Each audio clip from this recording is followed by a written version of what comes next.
Hello students, welcome to this video on adding and subtracting fractions.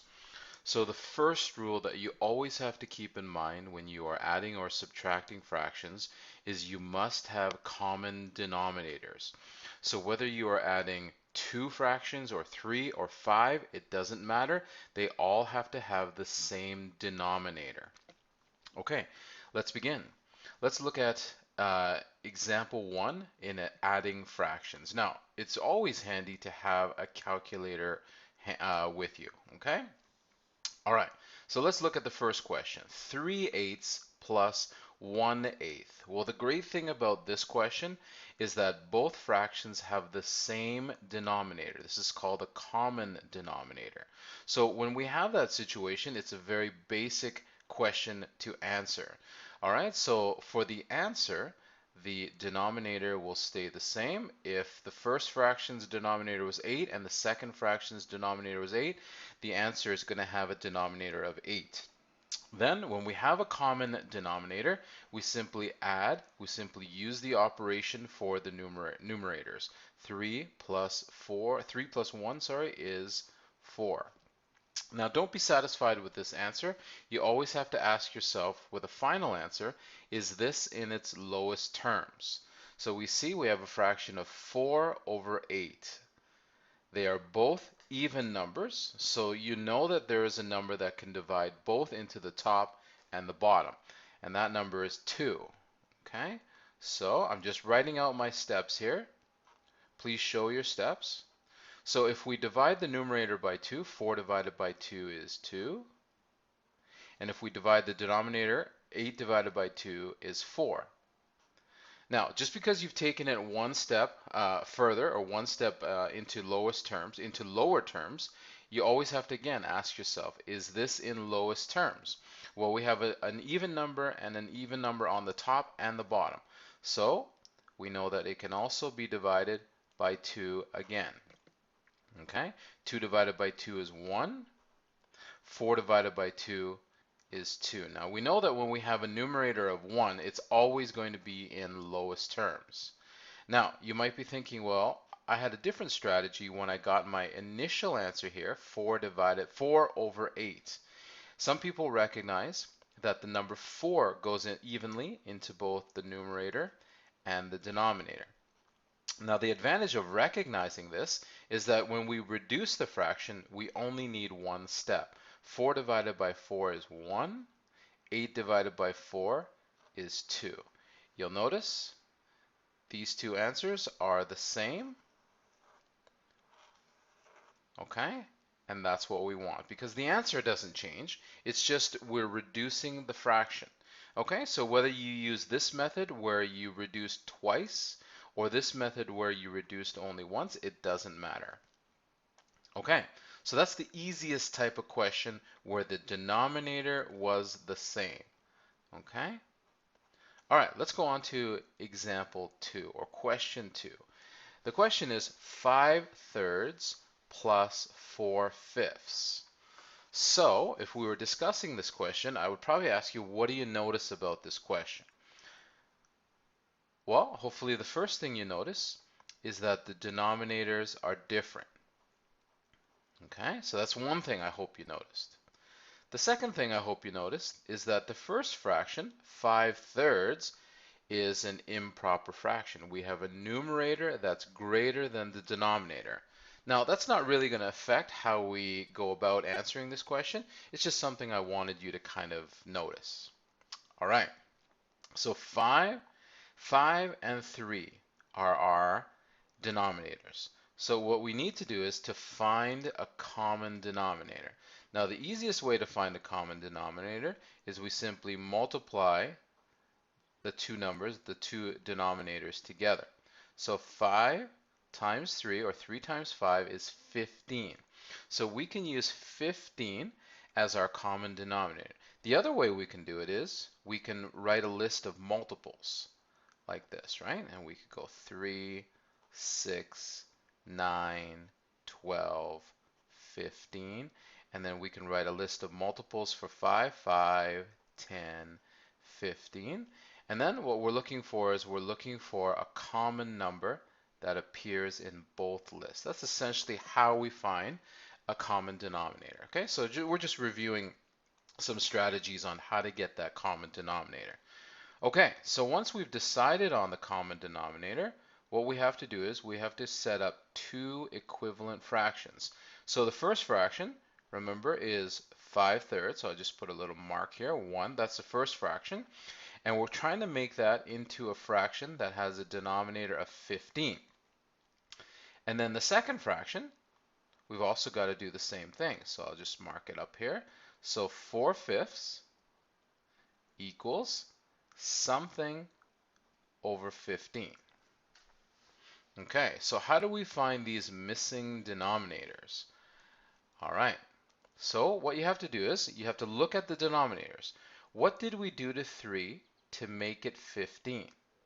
Well, we multiplied it by 5. Remember, we multiplied it by the other denominator. So what we do to the denominator, we have to do to the numerator. So I'm just writing out all my steps here. So the numerator is going to be 5 times 5, which is 25. Everybody okay with that? Okay, let's go over to the second fraction. It was 4/5. Let's look at the denominator. What did we do to the denominator 5 to make it into 15? Well, we multiplied by 3.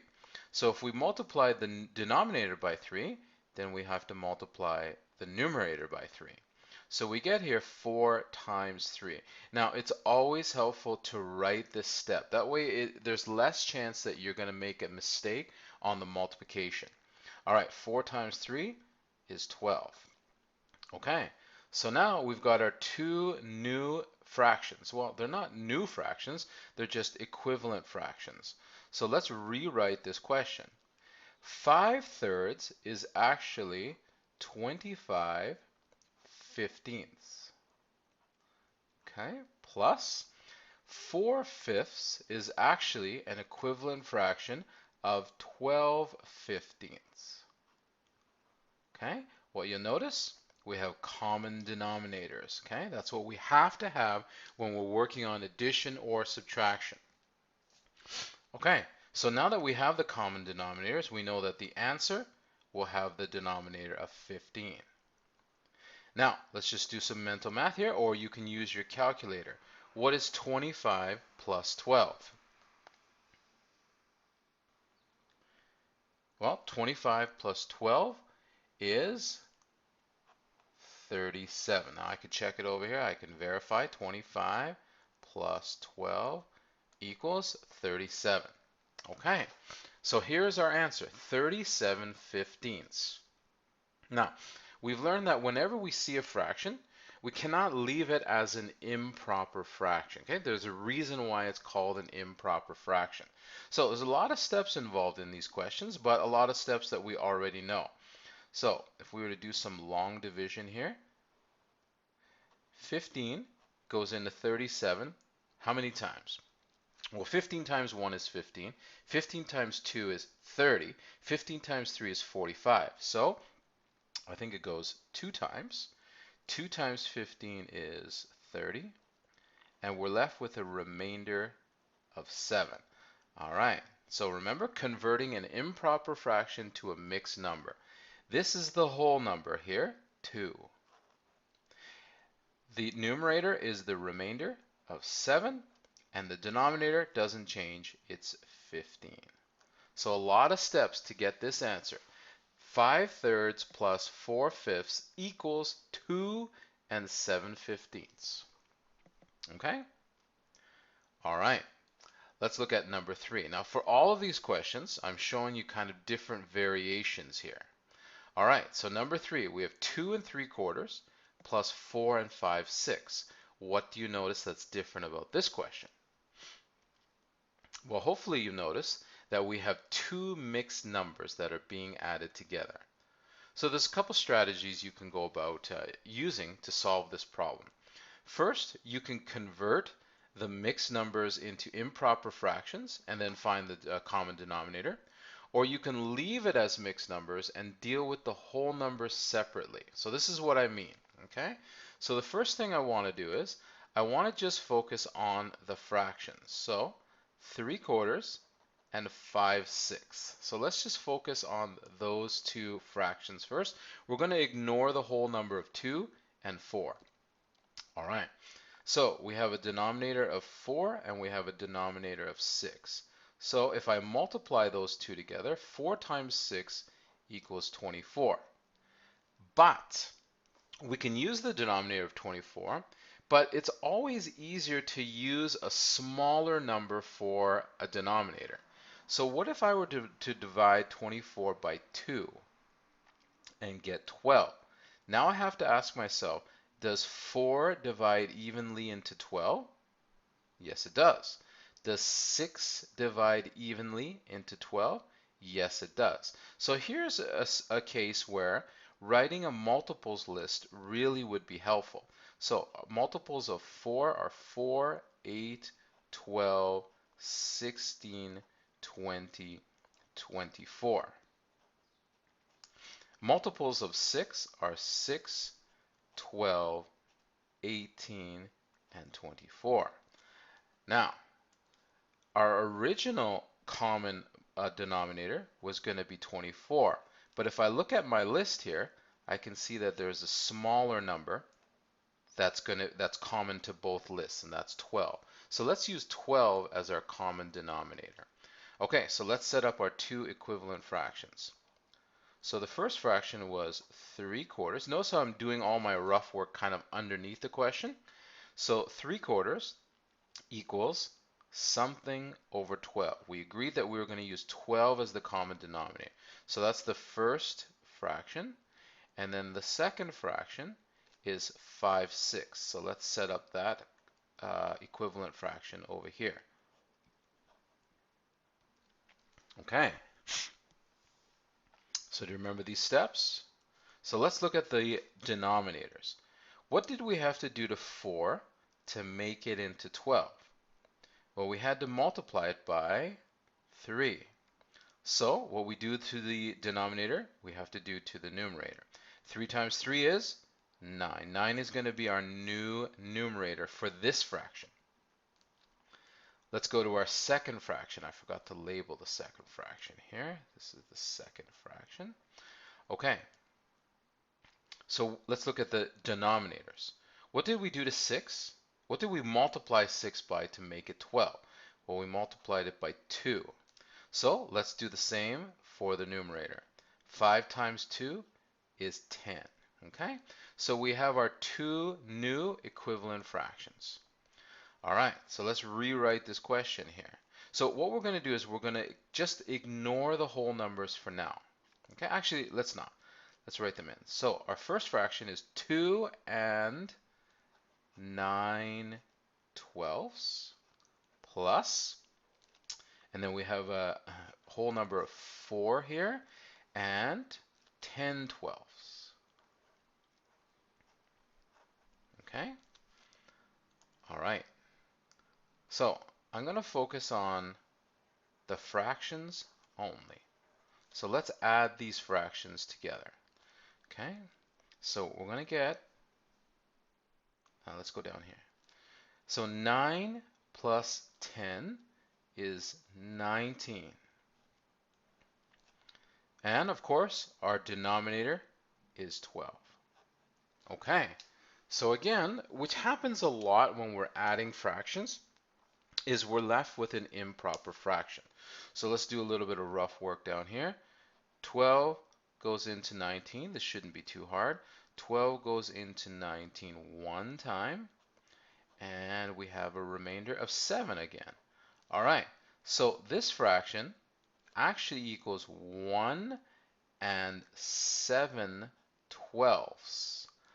But don't forget that we kind of said that we were going to ignore the whole numbers for now. Well, now is where we put them back in. So 2 plus 4 is 6 plus 1. 2 plus 4 plus 1 is 7. So now we have a final answer of 7 and 7/12. Okay? So you remember for these type of questions, I eliminated the whole number and then I added them at the very end. Now, if you had converted both fractions to improper fractions, you're definitely going to end up with the same answer. All right, let's look at example 4. So again, something different. All right, so we have in this case 3 fractions. No mixed numbers, no improper fractions, just 3 different fractions. So the secret to this question is we need to find a common denominator for all 3 of these fractions. Common denominator for a denominator of 2, 3, and 4. So, easiest way to do it, multiply all the denominators together. 2 times 3 is 6. 6 times 4 is 24. But I'm wondering if we can do the same thing we did in the previous question. I wonder if there's a denominator that's smaller than 24 that will work. So let's divide this by 2. 2 equals 12. So let's see.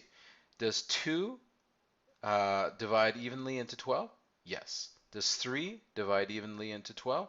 Yes. Does 4 divide evenly into 12? Yes. So let's use 12 as our common denominator. So we've got 3 fractions we need to set up. First fraction is 1/2, 1/2, and then we've decided we're going to use the common denominator of 12. Second fraction, 2/3, common denominator, 12. And the third fraction, 3/4, common denominator, 12. All right, so why don't you press pause here and see if you can come up with those 3 equivalent fractions, showing all your steps. When you've got the 3 equivalent fractions, then press play again, okay? All right, press pause here. All right, hopefully you got those 3 equivalent fractions. So I ended up with 6/12, 8/12, and 9/12. So I've written them up here in my addition statement. 6/12 plus 8/12 plus 9/12. So hopefully you got the same thing. Okay, so once we get it to this step, it's pretty straightforward. Our denominator is 12. Okay, that's something we don't even have to think about. And then let's do some mental math here. 6 plus 8 is 14. 14 plus 9, you can check it on your calculator here. So I'm just going to start from the beginning. If it's 6 plus 8 plus 9 equals 23. So I got 23 as my numerator. 23 over 12, an improper fraction. So let's do our long multiplication here. 12 into 23. It almost goes 2 times, but it only goes once. Okay? And then we get a remainder of 11. Remainder of 11. Okay? So 23 over 12 is a whole number of 1 and a remainder of 11 over 12. So that's my final answer. Okay, so we looked at 4 different variations of adding fractions questions. So when we look at subtracting fractions, we're going to use the exact same techniques, the same skills, the same steps, except our final operation is going to be subtraction. Okay? All right, let's go on to section B. All right, so question 1. Notice, first thing, we have the same denominator of 10. So when we have a question that has already common denominators, it's a lot less work. So our denominator is going to be 10. So let's look at the numerator. 12 subtract 6.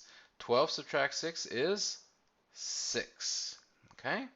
Now ask yourself, is this in its lowest form?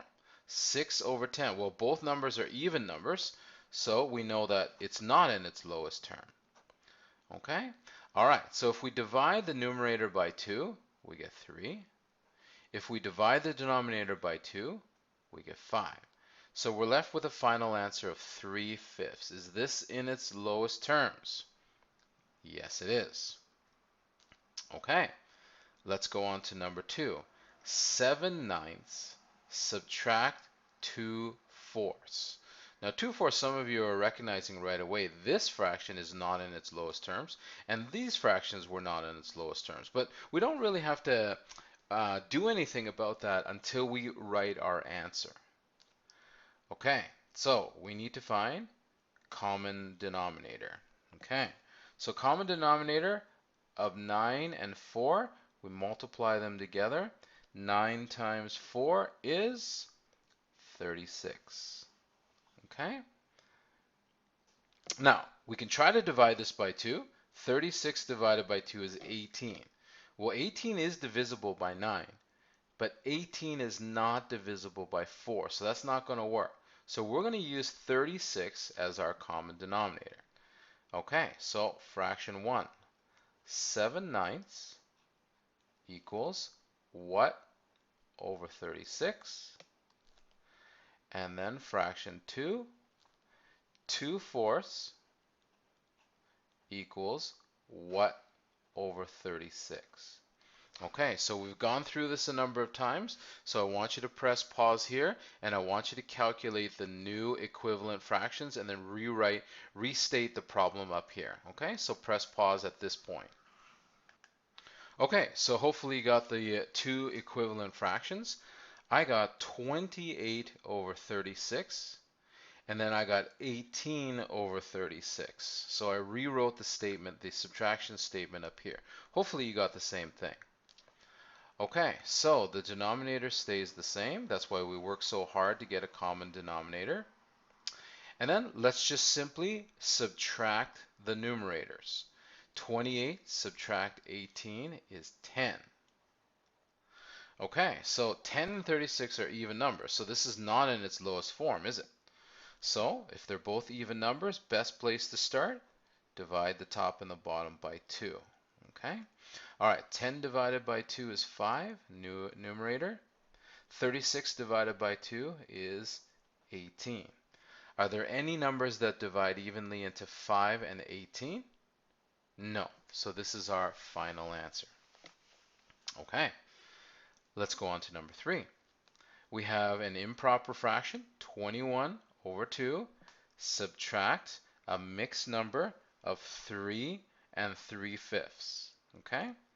So for this type of question, we have to convert this to an improper fraction. It's much easier to subtract if both fractions are kind of the same form.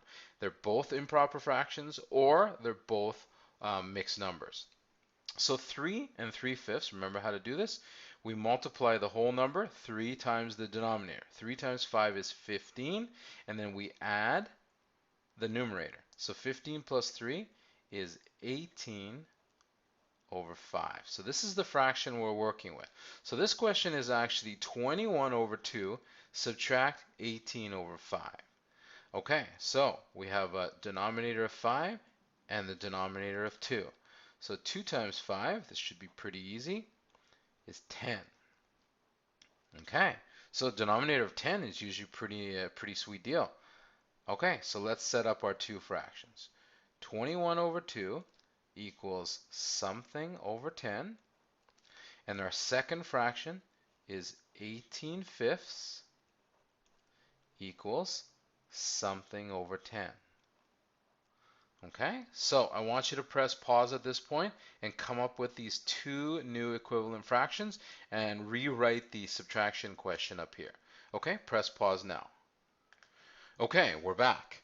So I got these two new equivalent fractions. 105 tenths subtract 36 tenths. Did you get the same thing?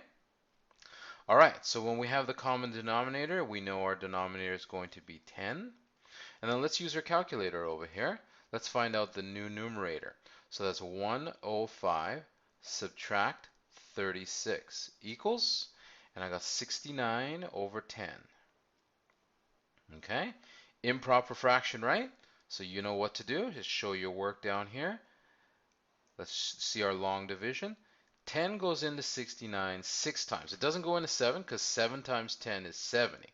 So 6 times, we get 60, and then we get a remainder of 9. Okay?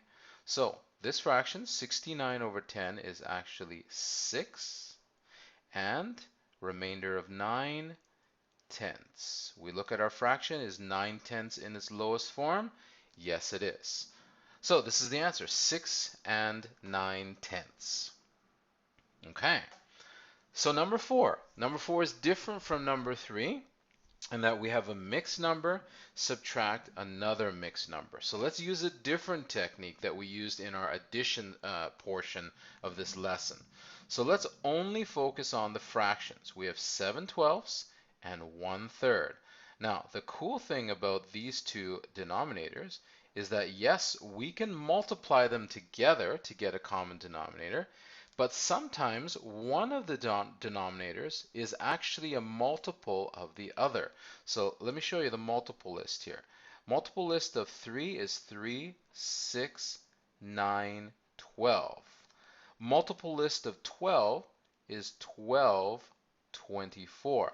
So in this case, common denominator is actually one of the denominators. So let's use 12 as our common denominator. Well, if 12 is our common denominator, then we don't have to do anything to this fraction. We only have to change fraction 2. So fraction 2 is 1/3 equals something over 12. Okay? All right, so what did we have to do? To 3 to make it 12, we multiplied it by 4. Okay, we get a new numerator of 4/12. All right, let's rewrite our question here. So we have 11 and 7/12. Subtract 3 and, what was our new fraction? 4/12. Okay? All right. So for this step, let's focus only on the fractions. Okay? So 7/12 subtract 4/12 is 3/12. That's our fraction. Focused only on the fractions. Okay? Now let's go back and focus on the whole numbers. 11 subtract 3. 11 subtract 3 is 8. Okay, so we get a fraction here of 8 and 3/12. But 3/12 is not in its lowest form. We can actually divide both the numerator and the denominator by 3. 3 divided by 3 is 1. 12 divided by 3 is a quarter. 3/12 is actually a quarter. So let's rewrite our answer in lowest terms. 8 and 1/4. Okay, so this is why adding and subtracting is such a kind of a large portion of the fractions unit. It involves all of the steps that we've used up until this point. It kind of puts them all together. All right, thanks for watching. Bye.